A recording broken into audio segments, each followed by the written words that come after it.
This game did not need to be made into a board game, and in fact, maybe it shouldn't have. Hey everybody, my name's Alex. We are Being Friends. Thank you so much for joining.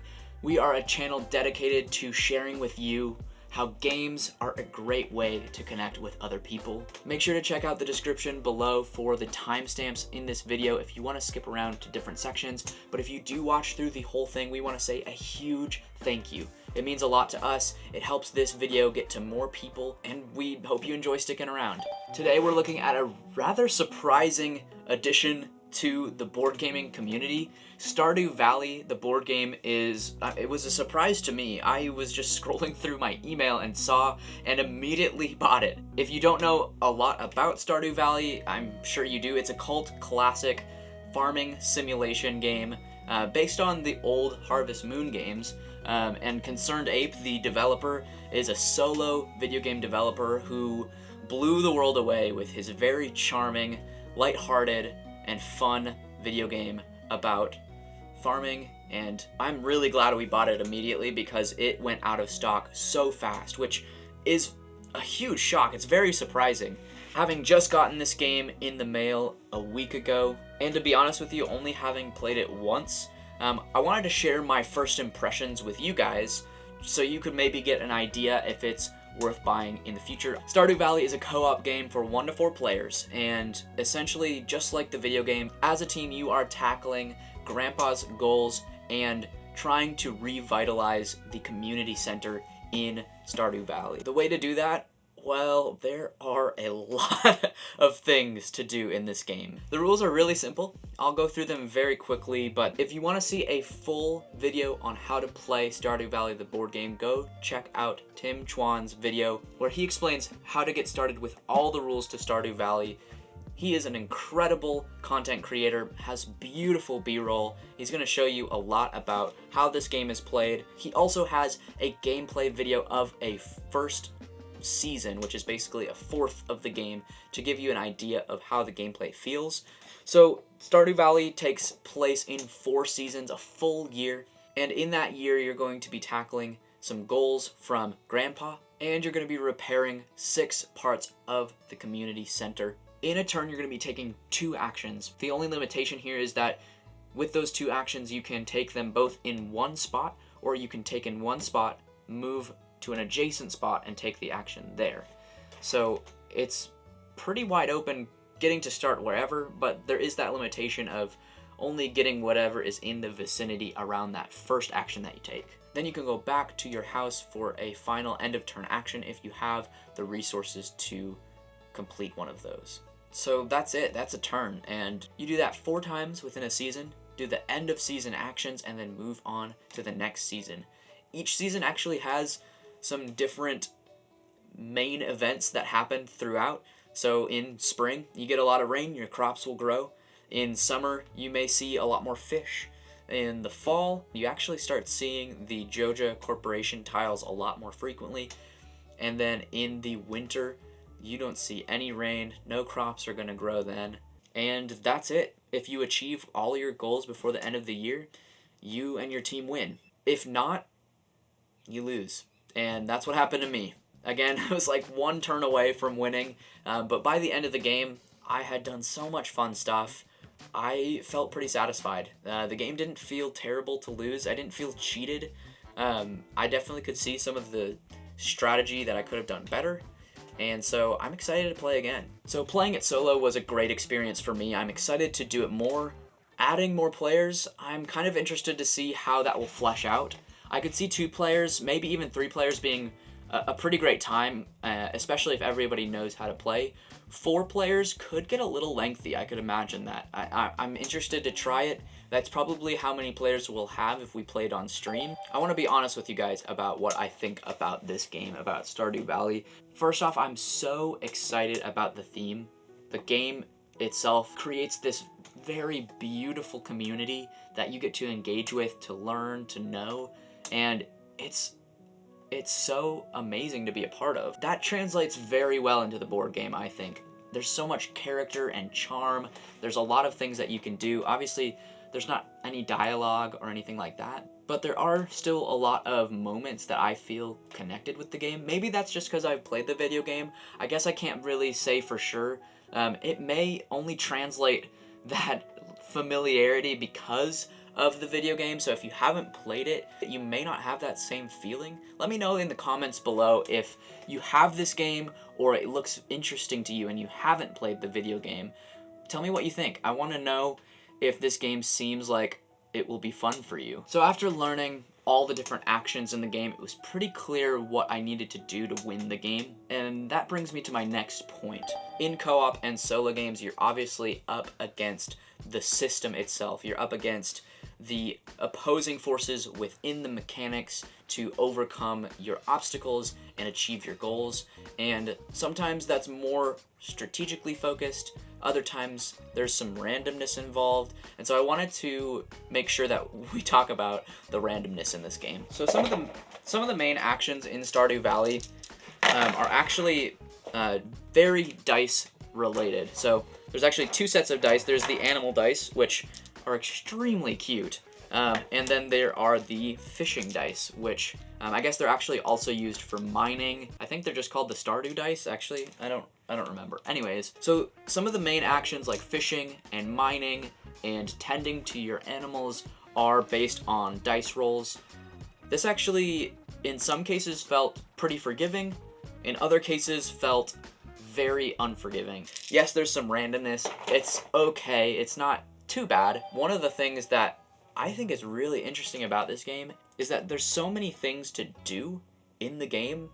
You can really go any which way. I was so surprised at how flexible I felt in which direction I wanted to go. At the same time, all of the community center goals are unique to different skills and actions in the game, so you do still have to kind of spread out, but it's something I felt like shined in some way. At least from my first impressions, it made it feel exciting to try each of the different actions, but still, you know, I really wanted to go fishing. I wanted to get some fish, sell them, maybe give them to other villagers. I feel like there was just enough specialization that you could achieve to make it feel really like a unique experience, but you still had the motivation to try each and every part of the game. So I liked it. I thought it was good. I could see with more players, maybe some more specialized approaches. One person would maybe cover a specific set of actions while another would focus somewhere else. But in solo mode, you really had free reign to really try anything, and most of those things would reward you in a great way. The game was very rewarding. It felt like you were getting things accomplished, you were making friends, you were building this community back up. At the same time, one of my favorite parts of the theme of the game is the tension between this village and this mega corporation, Joja. In the game, there are a bunch of Joja tiles, which during certain parts of each season will actually affect different actions in the board, making them harder or less valuable. You can pay them off to get them out of there, but it's not always easy since you're always having to manage how much money you have. And so it felt like a real invasion of the privacy and serenity of this village, and I hated it. I hated any time a Joja tile was drawn. I was just like, get out, Joja, get your stinky work out of here. We're just living in peace in Stardew Valley. Obviously, this speaks to the video game as well, but this is just, I think, why people love this game so much. They were able to go back to a simpler time where you can tend to a piece of land and make friends with the people in your village, your community, and not have to worry so much about day in and day out grinding work at a job, a corporate machine. And I think we all know what that tastes like in life. So I think the video game's theme there translates very well to the board game. And did it need to be made? Honestly, no. I would say if you want that experience, go download Stardew Valley on your computer. It's gonna give you a much more ethereal and lovely sense of what that's like. Should the game have been made? Honestly, I don't know yet. I'm still toying with if it was worth $60. I'm excited to play it more, but there are some things that are lacking that I honestly am like, if I'm gonna spend an hour setting up this game, playing it, putting it away, why don't I just sit down and play the game on my Switch? I think what the designers of Stardew Valley, the board game, understand is that sitting around a table with other people, face to face, interacting with different components has a unique and special experience to offer. So I am really excited to try this game with other people. I'm excited to try it with my wife, with my brother and sister, with my mom, with some of my best friends, and just relax, get to enjoy the experience of Stardew Valley around a table. The only thing I would say about that is that I wish some of the components were just a bit higher in quality. I wish some of the components were a lot higher in quality. And there are some parts of this game that have some pretty good components. The dice, I think they're really nice. The weird thing is it's kind of just inconsistent. Some of the cards are great, some of them are okay. There's so many different types of different things that they kind of range in quality. Some of the tiles are great, some of them are fine. The art for most of the game is pretty great. I love the aesthetic. The board itself feels a little bit flat, it just wasn't on par with, what I'm seeing here on the front box. The box is beautiful. Some of the cards are beautiful and they're fun. But there's a little bit of lack of consistency that I think when converting a video game to a board game, especially one as lovely as Stardew Valley, and not really offering a unique experience besides the fact that it's around a table face to face with your friends, I feel like the actual physical components that you're dealing with need to be, as high a quality as possible. Now, there's a lot of components here, so I understand that would bump the price up quite a bit. So I see why they had to make that sacrifice. I'm more wondering if there was a way they could have cut back on some of the variety to maybe up the quality a bit. That would be my biggest complaint about the game so far, honestly. I feel like I could show this game to almost anybody as long as I was able to really clearly articulate and very simply help people to understand the goals and how to achieve those goals, which I think this game does offer. It's a really simple game to learn.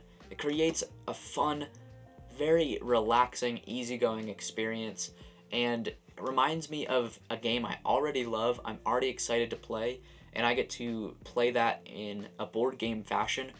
For me, I'm excited that I bought it. For you, maybe it's different. Tell me in the comments below. I want to hear your thoughts of the game. Did you already get a copy? Are you excited to get one? Do you think it will be a no-go? Let me know. I'm excited to hear your thoughts. My final consensus would be that I think it's worth a shot. I think if you get the chance, definitely try it out.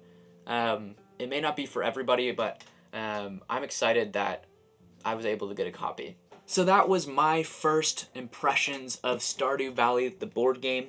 I have a feeling that Stardew Valley, the board game, is going to get a lot of people into the hobby, and maybe that's you. If it is, we've got a video, 7 board games that are perfect to start your collection. Make sure to check it out, and we'll see you soon.